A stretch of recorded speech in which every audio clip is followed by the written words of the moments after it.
So, happy Wednesday, everyone. It's Greg Dixon here, Share Visions Unlimited. I'm here with Dr. Kene Iwulu. Is that correct? Correct, and correct. and we're going to talk project management. Dr. Kini has a program on project manager professional certification. But before we get there, let's talk about what a project is and why you need to know know about it. So, would you want to introduce yourself a bit here? Okay, I'm Dr. Kenny Ewulu. I've been an architect in my past life, been an architect since 1987. That's nearly 40 years. I've also managed a lot of projects in Africa and, of course, in the United States. Again, over the last 30 years, I've been in the States for 20 years. Ended up being a principal of an architectural firm in Columbia, South Carolina, and went back to do a doctorate in leadership, and that threw me into academia.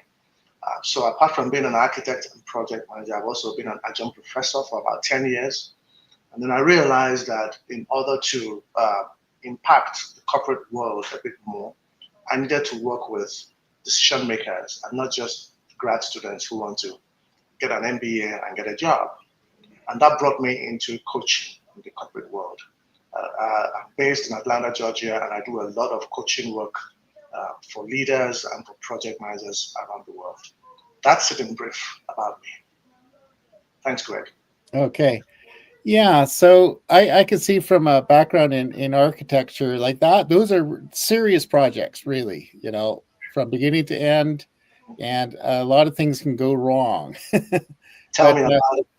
yeah. So I think you and I could probably exchange some horror stories around project management horror stories. But Yeah. anyway, I think for our listeners, like some people here, I found I've worked in a very large company which valued project management, taught project management. I've been in smaller companies that didn't really seem to know what that was or why they'd need to know it and Mm, everything in between.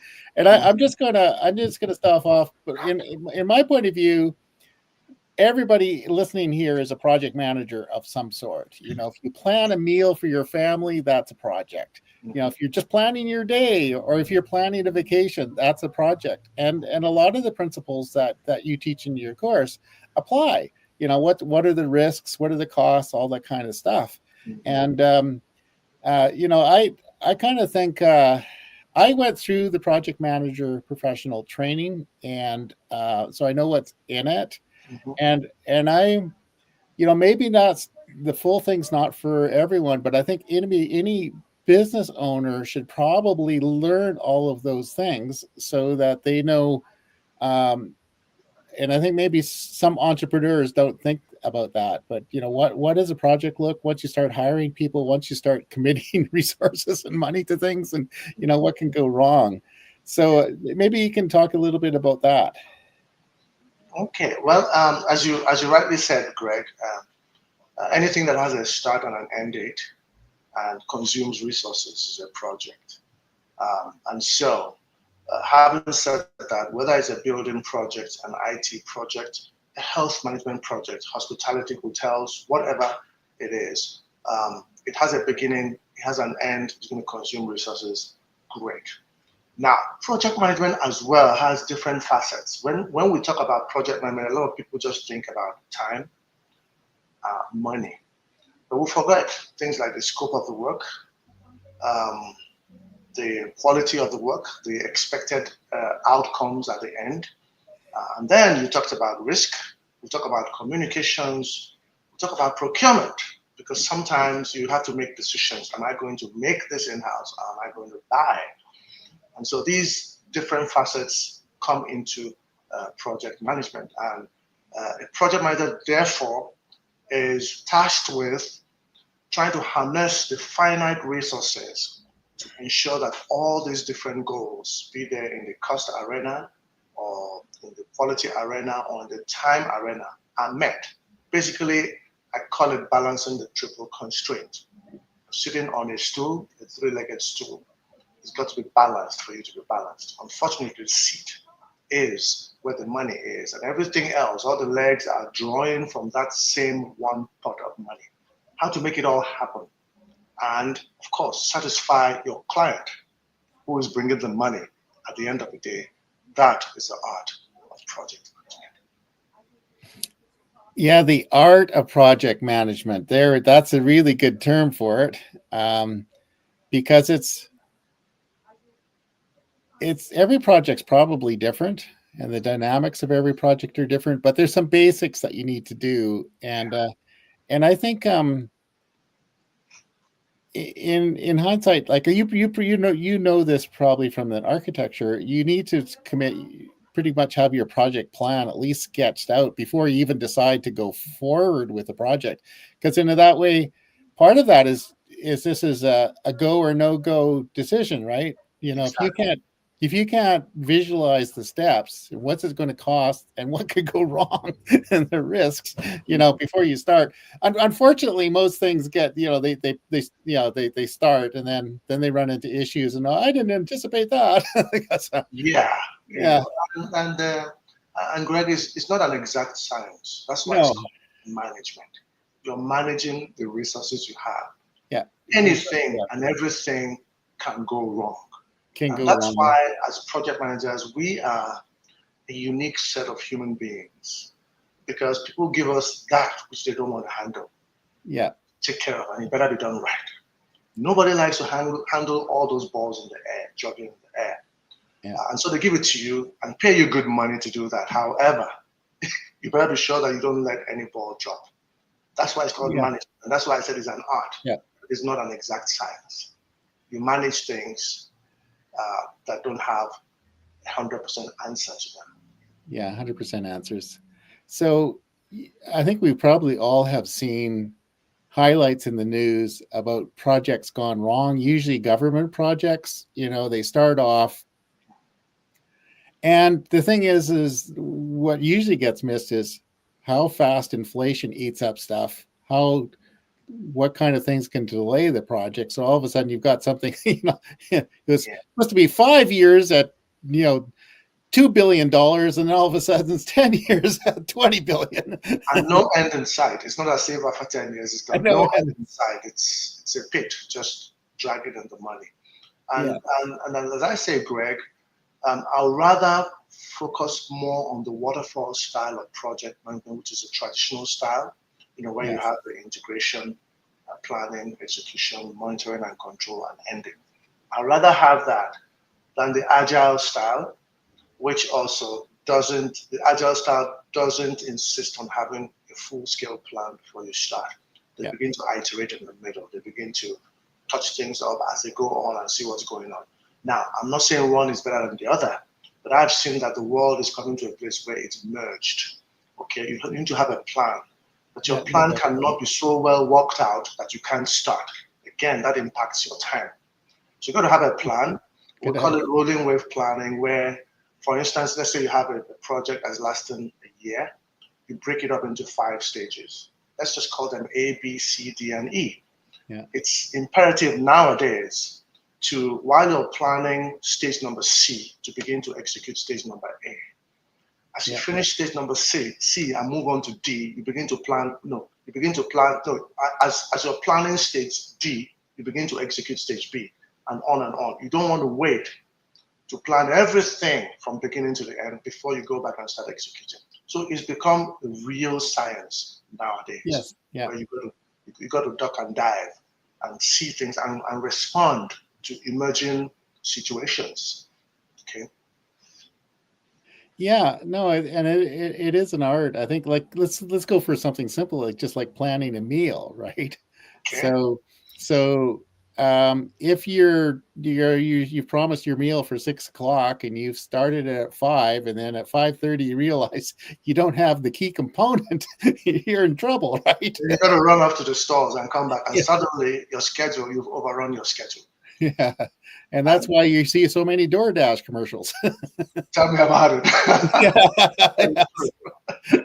Yeah. So it's all things. Anyway, well, let's talk about you have a program specifically for certification for the project management professional program.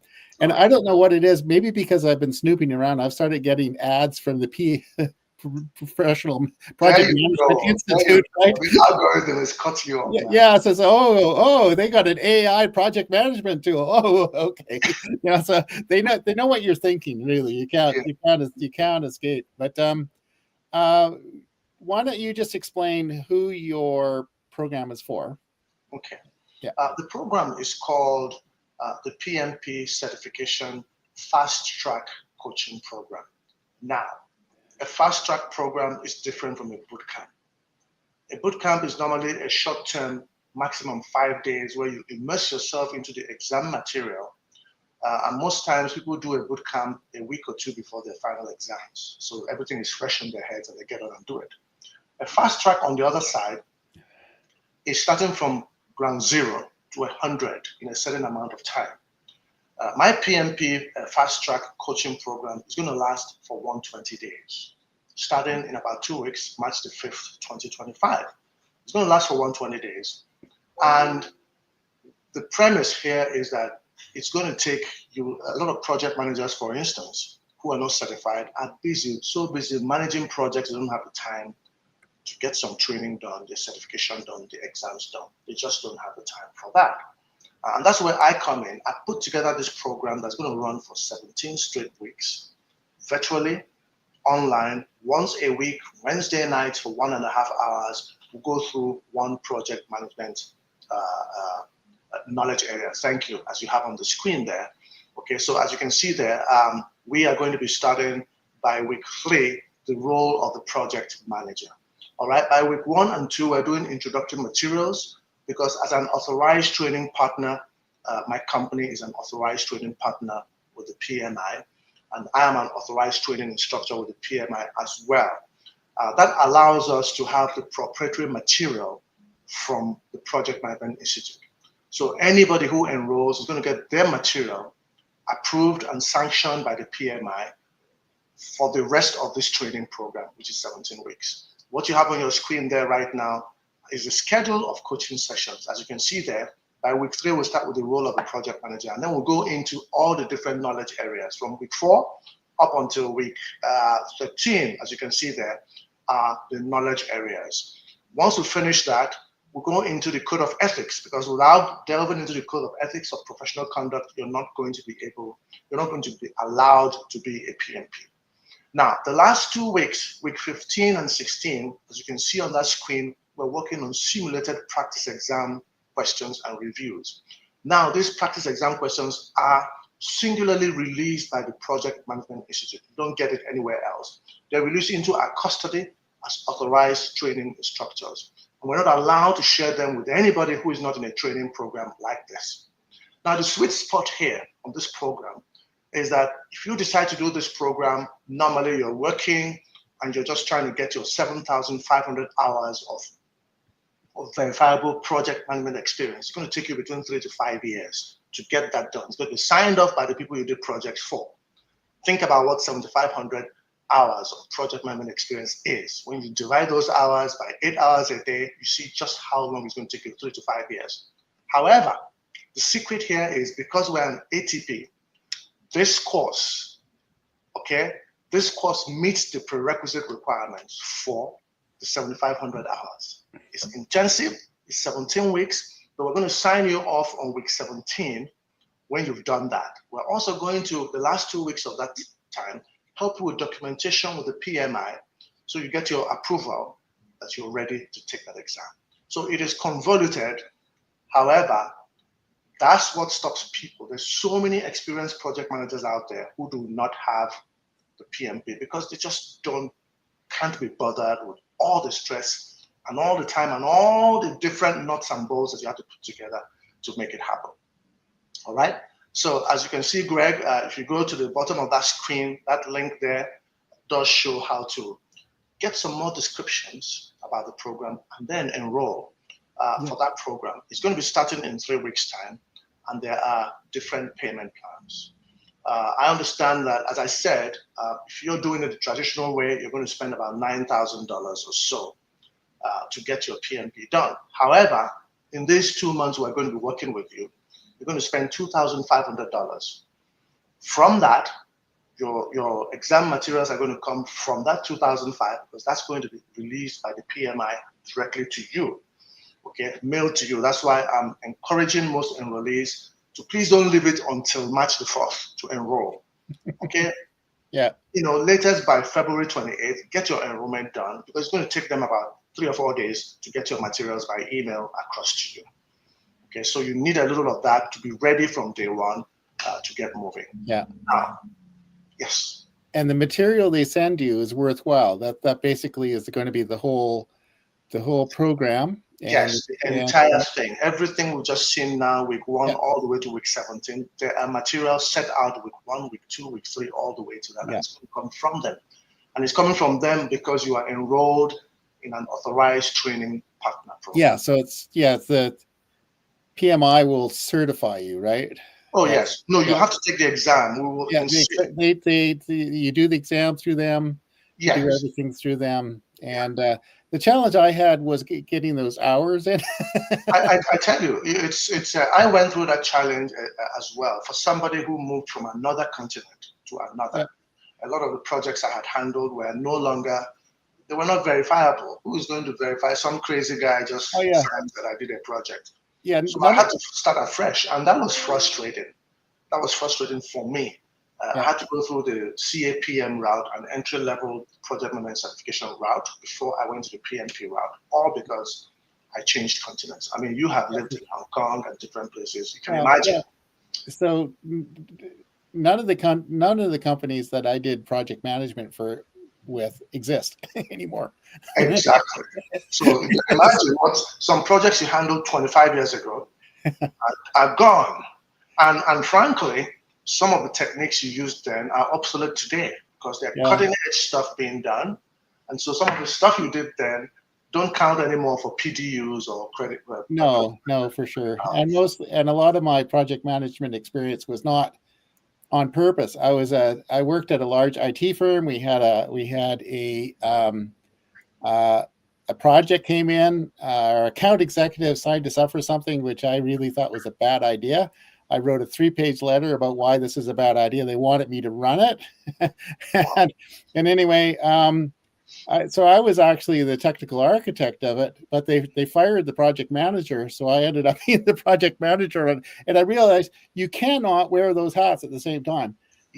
Yeah, because you're in a client meeting and the client says, well, the system has to do X, Y, and Z, and your technical architect says, yeah, it's going to be useless if it doesn't do X, Y, and Z. The project manager says, well, that's outside the scope. We got to go to revisit the contract, right?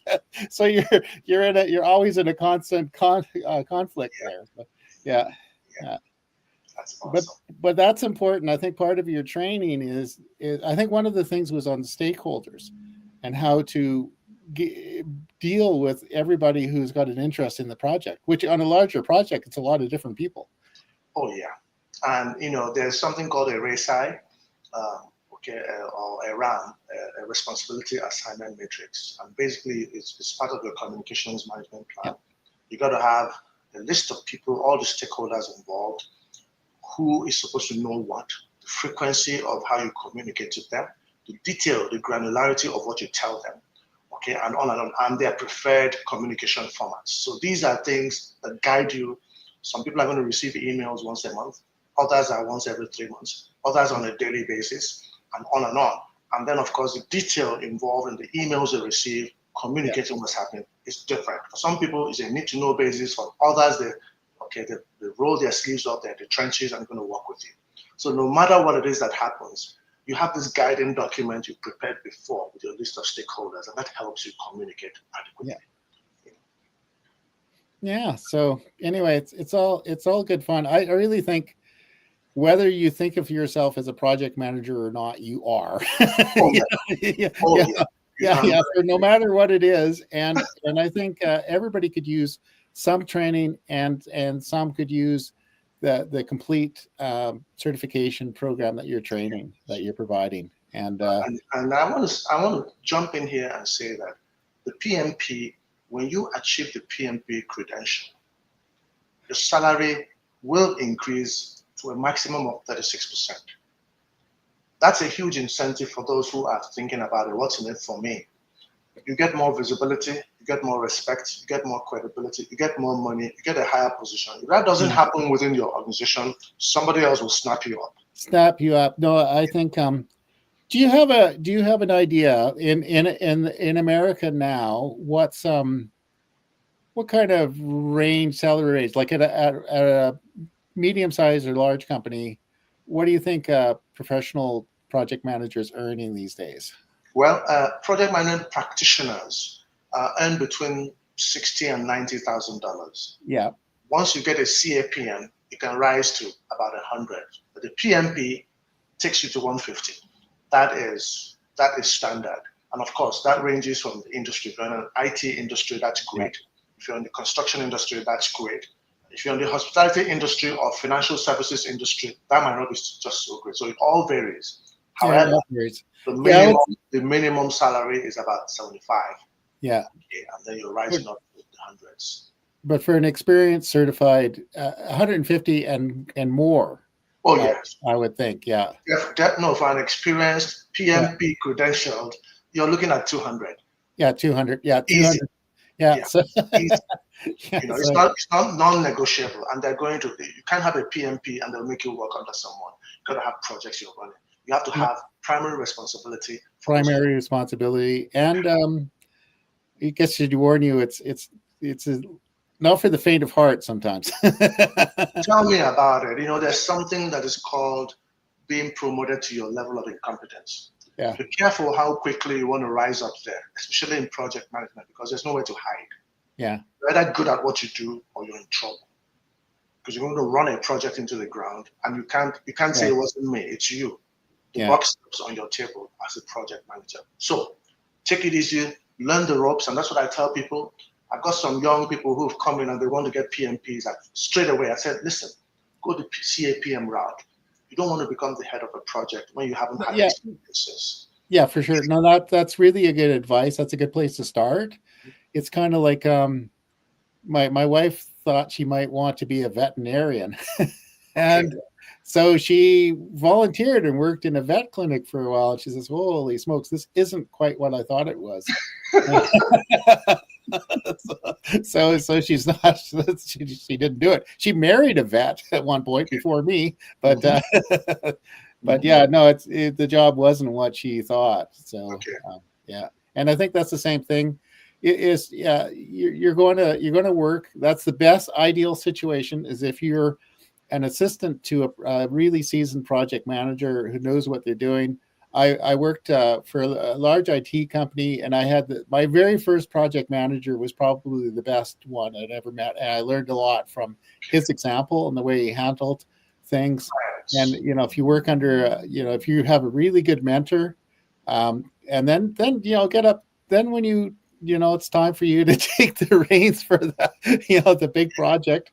And you better stay in touch with your mentors, even if you're no longer in the same organization. Stay in touch because you are going to need them. You're going to need their experience. No matter how educated you become, you're going to need the experience of somebody who was once your boss. Yeah. Who is looking at things from the outside, from the 20,000 feet view, seeing things you don't see. Yeah, seeing things. Yeah. It was interesting. It was the company had an amazing philosophy, and it basically was even managers sweep floors. They had a little card. Mm-hmm. And at one point, somebody who was my project manager ended up volunteering to do some testing and helping out on this project, which, as I told him in my 3-page letter, it probably wasn't going to end well. And so, so everybody chipped in and helped out, to get it across the finish line. Incredible. There are stories. I once had a project, a building project, a school block project in the middle of just the southern parts of the Sahara Desert in Africa. Yes. And it was for a government agency. When I got there, I realized that we had a problem. What was the problem we had? We were 100 miles away from the nearest cement store, just to buy bags of cement. Unfortunately, we had a truck, a Toyota Hilux. Yeah.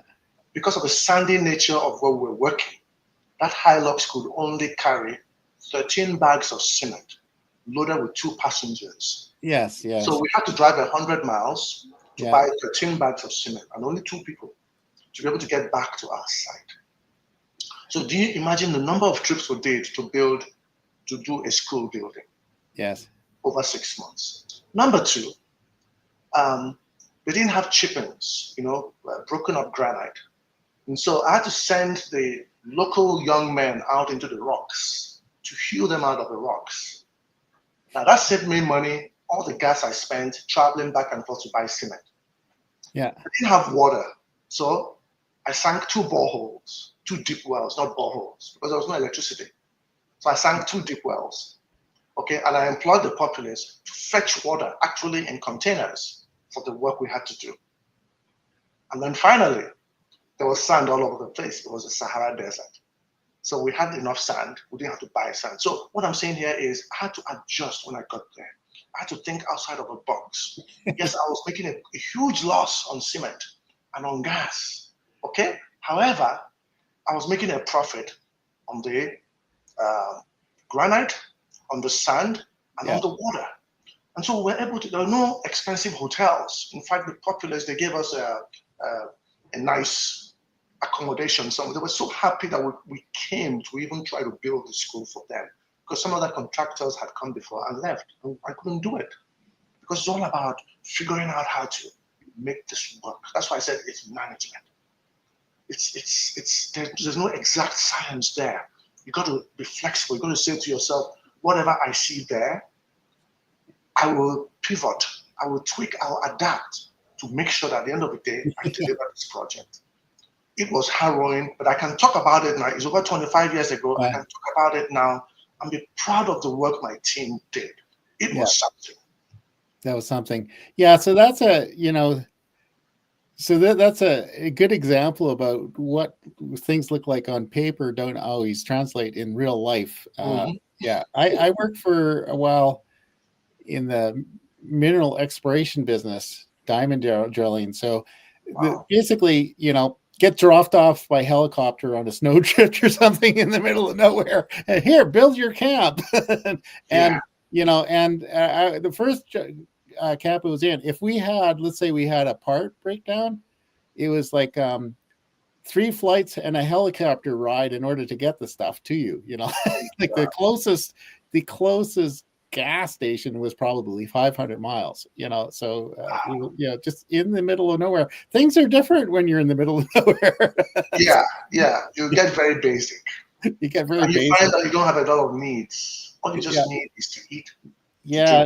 And things like when I was I was helping put stuff together in the shop, and I realized how, when I was out in the field, that if you made a mistake packing stuff in the shop, that could stop everything when you're in the field. So, it's all those details really matter. So exactly. It's been a great experience managing projects. And the thing about managing projects is once you do it once, you're addicted to it. You're addicted to the flexibility required of you, to the ingenuity required of you, to your patience, to your communications, to just being in control of everything, and yet not quite in control. It's an aphrodisiac. I mentioned to you I ended up in Hong Kong for project management, and I'll explain a bit how I got there. Somebody I worked with said, "Oh, there's this company down there looking for a project manager. Maybe you should go." Go interview. And so I was in the interview, and as they were describing what they were doing, I said, "No, I don't think this is for me. So I'm not your man." Anyway, they thought I was this is in the smokeandmirrors.com era, and they were trying to build websites, and they had a big whack of venture capital.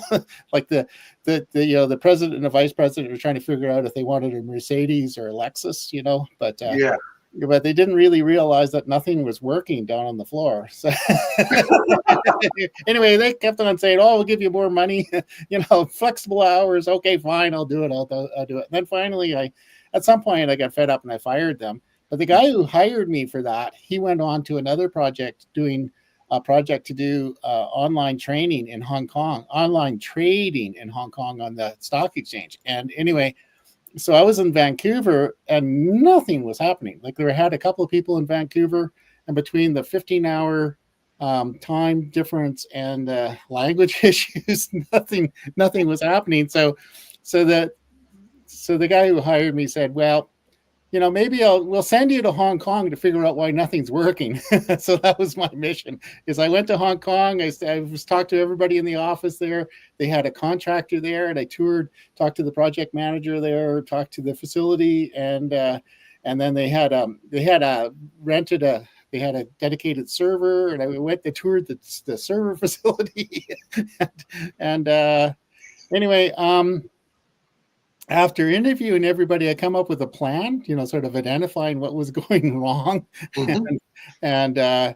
and how to deal with it. And basically, the main issue is the guy who was writing the checks had this kind of junkyard dog theory of management. So he would deliberately send, two people, and some of those people were his relatives, on opposing tracks, and it's like Klingon advancement. Whoever survived who would win, right? And I just sort of said, you're dealing with 15-hour time zone, language problems, time problems. Thanks. I don't think I can help you. So. Yeah, and this brings us back to the need for project management training. Yeah, it's not something you grow into. You yeah. got to have a basic structured training. Yeah, But you now don't know what you don't know. requires your flexibility, but you have to have that foundation. And that's what this PMP certification is. Yeah, no, it's a perfect framework because it does cover pretty much everything you need to consider, really. And by the time you're done, you're going to be pretty competent that you can deal with things. Correct. And I feel that this style I just brought on the scene right now is going to be very appropriate for very busy professionals, very busy people, because all is asking for you is jump on Wednesday to a Zoom call for 1.5 hours in the evening. Listen, take notes. You're going to have the videos, get your assignments done, and it's all online. Wherever in the world you're in, you can log in, you can join and log in and get it done. And in 17 weeks, we're going to ensure that just before we sign you off, you have evidence that you have set up your exam time. We're insisting on not more than 2 weeks after the conclusion of the program. Okay, we're going to sign you off on the work you've done, so you get your 7,500 hours, and you're ready to go. It's very important to us that our candidates pass the exams. It's not just enough to have people go through the training. It's very, very important to us that they pass. The pass rate is critical for us all. So I'm hoping, I'm using this forum to let people know, don't overthink this. Just jump in. We've got you covered. The KPL team has got you covered. You need to get in here. You're getting this at a 73% discount of money. You're getting this at a time discount that is impossible to even comprehend. You're getting to get it done in 17 weeks, something that will take 3 to 5 years to get done. And then the convenience of a platform means that you don't have to leave your locality. You can go to work, do the things you do, and it's going to be convenient for you to do the classes on Wednesday nights and be ready for this exam. We're going to hold your hand, accountability touch points, and take you to the finish line and ensure that you have a great chance of passing this very difficult examinations. No, it's very difficult, and there's I put the link in the comments. It's also in the show notes here, and you go sign up. And this is in a few months that can open doors to a really good career. As you said, sort of if you're experienced and you have certification, 150,000 a year and more. Yeah. So you can set yourself up for a good career. And you said, this may not be for everybody, but if you enjoy the challenge and you enjoy, you're kind of analytical and like working with people. If you're already in project management, this is it. There's no backing out. There's no backing out. You might as well take yourself to the next level. Be one of the top guys, because you don't want to be the minion forever. Yeah, you've done all that scut work. It's time to get up there, and you can't break through that glass ceiling without a PMP. You can't. Okay. Yeah. So my colleague Betty Withrow and I, when at the end of our show, we usually just say, "Just do it." Yeah, So that's like yeah, the nice just thing, right? go check out the link there. Go look at the program. Sign up. Reach out. I guess if you're listening on LinkedIn, send a chat, make an appointment. I think you've got people can make an appointment to talk to you, and and I guess the other thing is if you have connections with larger companies who need some project management training, that you're also looking for referrals too. Yes. Yeah. So All right. I'll As I said, Greg, is all in the results, and all in that's the results. Yeah. critical. I'm focused on those results. Everybody that takes this course, it is my singular focus and desire that they pass this exam first time. Give them Awesome. all the support they need. I cannot take the exam for them, but I'll give them every material they need. I'm going to make sure we go through everything to assure them, to be sure that they have a fighting chance of passing that exam. Fighting chance. Yeah. No, it's good. Yeah, no, it's a challenge. It'll take you the 17 weeks to master all the material for sure. And then but it'll open doors for you for your professional life, really. Yes. I look forward to a lot of people. We've got about just under 3 weeks to go. Yeah. As I said, right there on the screen and below, you're going to see the link to enroll and to even look at the description. Go there. Okay. Once again, that link is right there. This is the schedule of coaching sessions. Just go there and click on that, and it's going to explain everything for you. And at the end of the day, believe me, the $2,500 you see there is a far cry from the $9,000 you're going to spend. The 17 weeks you see there is a far cry from the 3 to 5 years you're going to spend to get this done. And then, of course, sometimes people have to leave their job, just take 2 or 3 weeks off to just study. You don't have to do that. Once a week, we've got your hand, we'll get you to the finish line. No, it's perfect for project management professionals. Awesome. Well, thank you very much for joining today, and get to. Thank you, Greg. Thank you, Greg, for having me. You're wonderful. Okay. Thank you so much. Okay, and we'll talk to you soon. All right then. Bye, everybody. See you at the training. Yes. You can.